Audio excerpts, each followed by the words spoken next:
Le marché a pris une patate hier, moins 10, moins 12%, je crois, quelque chose comme ça. Alors, qu'est-ce qui s'est passé? Est-ce qu'on peut vraiment parler de grosses consolidations ou pas? Moi, je pense que tout simplement que c'est de la spéculation à court terme et qu'il va y avoir des opportunités d'achat qui vont se présenter rapidement. Je crois qu'elles sont même déjà là. C'est le titre de la vidéo, c'est parti. Alors pour ceux qui ne me connaissent pas, moi je suis market maker pour un broker à Chypre, un market maker en crypto. Et donc je montre un petit peu dans cette chaîne YouTube l'envers du décor de la finance, ce que vous ne trouvez pas forcément sur d'autres chaînes. Donc si vous voulez en savoir plus, je vous invite à vous abonner et à liker la vidéo. Alors c'est parti, qu'est-ce qui s'est passé donc sur le marché crypto dans son ensemble?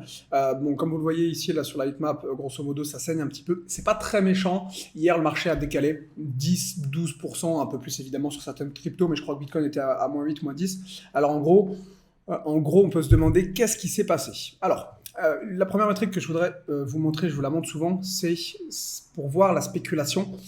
On regarde le futur contre le spot. Le spot, donc c'est les achats au comptant, et les futurs, généralement, c'est la spéculation, des couvertures, etc. Et donc, vous pouvez voir que sur ce graphique que je vous montre assez souvent, généralement, les ratios sont entre, comme là, comme c'est sur tout le marché crypto, répartis à hauteur d'environ 25% sur le spot et environ 75% sur le marché futur. Encore une fois, les marchés futurs, c'est essentiellement de la spéculation. Pas que, c'est aussi des couvertures, mais beaucoup de gens qui spéculent.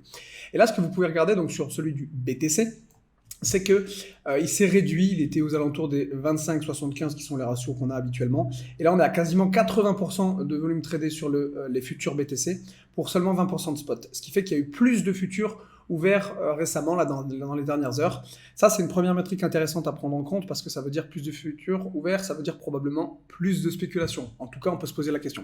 Donc, on va regarder tout de suite la deuxième métrique. Alors bon, la deuxième métrique évidemment que je voulais vous montrer, c'était par rapport au Bitcoin Season. Évidemment, comme Bitcoin est down, il vaut mieux être investi en Bitcoin. Quand Bitcoin va être up, il faudra mieux évidemment hedger son portefeuille pour acheter des altcoins. Force relative, je vous en avais parlé dans une autre vidéo. C'est pas ça que je voudrais vous montrer.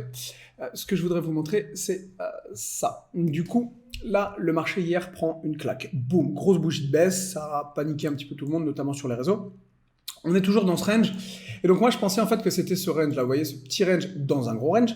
Et je pensais que c'était ce range jaune qui nous tenait. Et quand on est sorti, je me suis dit, c'est bon, normalement, on devrait gentiment grignoter pour remonter vers les résistances. Manque de bol, c'est pas ce qui s'est passé. Fausse break et on retombe dans le range, même assez bas dans le range. Je me suis dit, je me suis trompé sur ma structure. Et en fait, ma structure, c'est peut-être tout simplement un canal. Bon, peut-être, peut-être pas. En tout cas, ce qui compte, c'est pas tant ça. Ce qui compte, premièrement, c'est de dire que, à mon avis, il va y avoir des supports ici, là où on est déjà plus ou moins, puisqu'encore une fois, si je vous le mets comme ça, en rouge par exemple, ça va être ça, avec les niveaux support-résistance. Donc là, à mon avis, on est dans un petit range intermédiaire. Là, on arrive sur potentiellement des opportunités d'achat. Donc déjà ici, moi, pas lieu de paniquer, au contraire, j'ai des bitcoins moins chers, ça peut être intéressant de jouer des petits trades spéculatifs sur les supports, ça c'est le premier point. Le deuxième point, c'est que, encore une fois, pour moi, il s'agit uniquement de spéculation à court terme. Qu'est-ce que ça veut dire spéculation à court terme?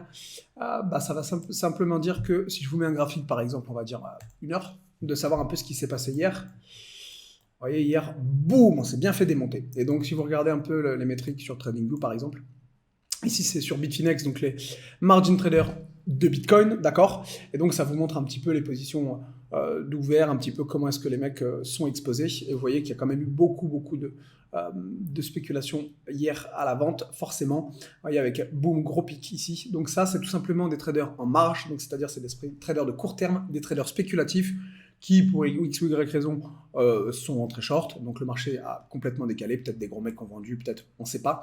Mais en tout cas, voilà, il y a eu beaucoup de ventes court-termistes hier. Donc pour moi, c'est vraiment pas un problème. Pas d'inquiétude à ce niveau-là. Je pense toujours que on sortira de ce range par le haut. Maintenant, là, effectivement, je dirais qu'à plus court terme, la situation n'est pas forcément top dans la mesure où si on ne tient pas là, vous voyez, j'ai mis une alerte ici, mais si grosso modo on ne tient pas cette zone-là, en bas, plus ou moins ici, ça veut dire que Bitcoin, je vais essayer de vous le mettre comme ça, il descend, si jamais on ne tient pas cette zone, c'est direction la prochaine zone, et là il faudra sans hésitation payer, en tout cas moi c'est ce que je vais faire. J'avais déjà payé il y a de ça maintenant 1 an ici sur cette bougie de réactivation sur ce support. C'était donc le 22 juillet de l'année dernière. Ici, pareil, le Bitcoin peut-être rebondira ici. À voir. En tout cas, s'il va plus bas et qu'il va chercher son gros support ici, j'hésiterai pas à payer. Peu importe que ça aille plus bas que machin, je m'en tape. Je paierai ici sans hésiter. Sur signal, je ne vais pas rentrer sur le marché juste pour le plaisir parce que le marché a atteint un niveau technique. Si on atteint les 30 000 et qu'ici je vois un signal, comme on avait fait la dernière, bougie de réactivation, peu importe le signal que vous trouvez, ici il ne faudra pas hésiter à payer. En portefeuille, pas en spéculatif, vous pouvez le faire en spéculatif, mais je parle en gestion de portefeuille, c'est-à-dire vous achetez le marché, et puis s'il remonte, tant mieux, s'il descend, c'est pas grave, vous gardez ça sans stop loss, vous gardez ça dans votre portefeuille, vous aurez des bitcoins quand même beaucoup moins chers. 30 000, c'est quand même intéressant quand vous savez que les mecs à 60, 65 000, ils étaient tous en train de se dire on va payer du bitcoin, et que maintenant on va leur offrir bientôt les 30 000 et les mecs vont pleurer. Non, vous avez un actif 2 fois moins cher, c'est comme ça qu'on fait les gains. Pensez toujours à l'achat de la maison. Là où la maison elle valait 65 000, tout le monde voulait payer des maisons. Si la maison, vous l'avez à 30 000, payez-la à 30 000. Et tous ceux qui vont pleurer à 30 000, je serais ravi de leur acheter leur bitcoin pour ces prix-là.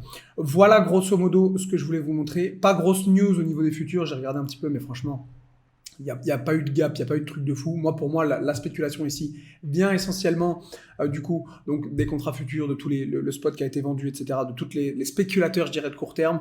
Pas d'indication technique de gap à combler sur le marché des futurs, rien de bien fou. Le reste du marché, évidemment, a suivi Bitcoin, donc bon, je ne vais pas vous faire une analyse détaillée, c'était simplement pour une petite vidéo pour conclure la semaine par rapport à ça. Qu'est-ce qu'on est en droit d'attendre la semaine prochaine? Je sais pas, étant donné qu'on clôture la semaine, je vais quand même vous montrer la gueule de la semaine. Bon, malheureusement, elle n'est pas très belle. Après avoir encaissé 1, 2, 3, 4, 5, 6 semaines baissières, avec de la volatilité quand même haussière, mais enfin, près de 6 semaines baissières, pour être tout à fait franc, je m'attends à la semaine prochaine à une bougie neutre ou éventuellement une petite bougie de hausse. Je ne m'attends pas à ce qu'on baisse encore, au moins avoir une réaction temporaire sur ce support avant potentiellement soit de remonter, soit de l'enfoncer. Mais je pense que la semaine prochaine sera soit neutre, soit baissière. 6 bougies, quand même rouges, ça fait, je trouve, ça fait beaucoup.